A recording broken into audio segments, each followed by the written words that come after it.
वास्तविकताकडे जागा. या शापित जगतात काहीही योजना केल्याप्रमाणे अस्तित्वात घडत नाही.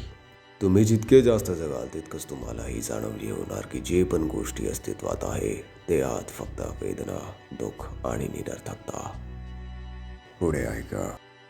या जगात जिकडे पाहाल, जिथे पण प्रकाश असेल तिथेच सावलीही सापडतील. आणि जोपर्यंत विजयाची संकल्पना आहे तोपर्यंत पराभूत पण अस्तित्वात राहणार.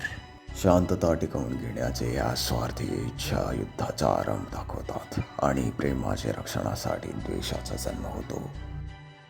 असे कारणीभूत संबंध असतात जे वेगळे केला जाऊ शकत नाही. मला या जगाचे भवितव्य कठोर करायचे आहे. फक्त विजयीचे जग, फक्त शांतीचे जग, एक जग फक्त प्रेमाचे. मी निर्माण करीन अशा जगाचे. मी आहे उजियाचा प्रेत. मी आहे उजिया मादरा.